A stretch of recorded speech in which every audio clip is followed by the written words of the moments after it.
in half. I mean, is Apple fulfilling it? I think, isn't it sold like that? Takes all the time. It's really easy to get this working enough for me to use it. Much harder to.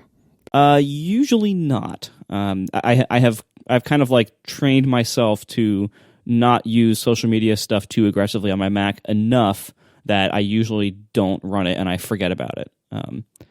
But I do use Forecast a lot. I use Forecast because of the MP3 encoder. That's my Mac app that I use all the time. But you haven't ever taken on that I'm going to do the self and using it and distributing it to friends. Money on it.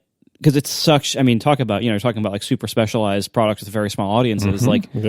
Forecast is probably one of those, although honestly... It's a bigger market than Switchglass, I'll tell you that. Does it? I mean, and also offer a level of support that would could measure it with that level of money. And then that would be so much hassle and so much time for me that it wouldn't be worth having those sales in the first place because there'd be so few of them. Yeah, because you're not going to use it, you're not visualizing it as an income stream. You'd be like, oh, I tried to use this chapterized thing on this MP3. Can you look at this file for me? And it's like, what am I doing? Am I debugging your weird MP3 file for the $20 you gave me 3 years ago on an app that no longer makes any money? Exactly. That's why, if I make the decision that an app is probably never going to bring in enough money to notice, then I'd rather just have it be free than have it be cheap.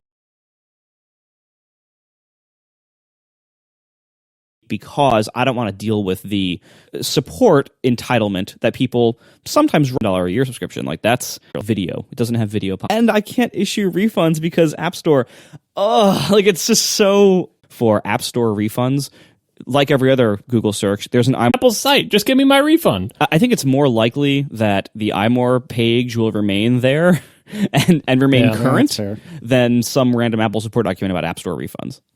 Yeah, I click through the Apple instructions to see that it looks like it works, and I think it does. People are getting refunds, so they can figure it out. I said it in Slack before we started the show that applications that are hard to explain and easy to miss.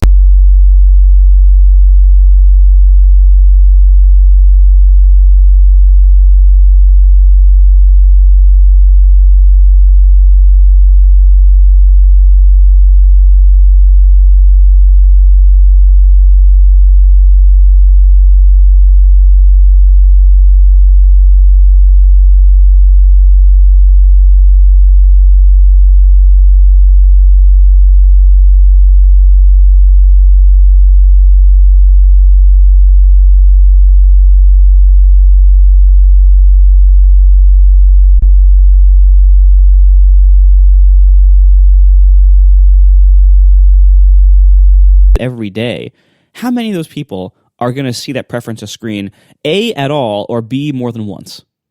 And yet, if I tweak the interface for Forecast, which I should probably do because I don't know what I'm doing, the UI of the app is the app. You're constantly using the UI. I feel like that's a high risk, a high reward thing to do. Whereas what you're doing is putting tons and tons of time into perfecting a screen of the app that most of the users will never see or will see once. Yeah. And that's kind of cool. And then the second thing I like about what you're doing is that you are making apps that adjust Mac behavior in a way that A, provides utility to people, but B, that in our new world of, quote, the future of computing called iOS, these wouldn't even be possible. Neither would Quitter, neither would things like clipboard managers, which I love so much. This is the kind of utility, effectively the system shell, that you have something that's always displayed or that's displayed, permanently in the background or whatever. You can do things like interact with the desktop. This is all stuff that you can't do on iOS, at all. Nobody can make utilities like this for iOS except Apple, and they won't. Third parties can't do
reflections of light and life to me.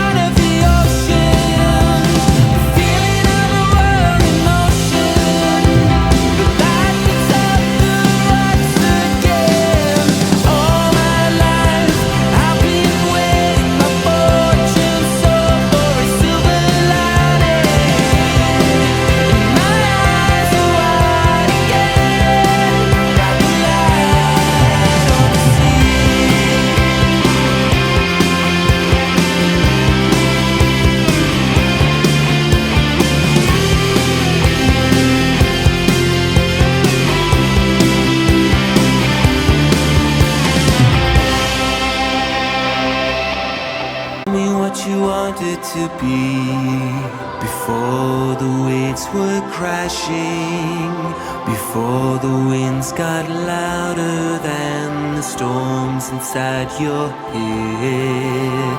Send me up a signal tonight. It's quiet on the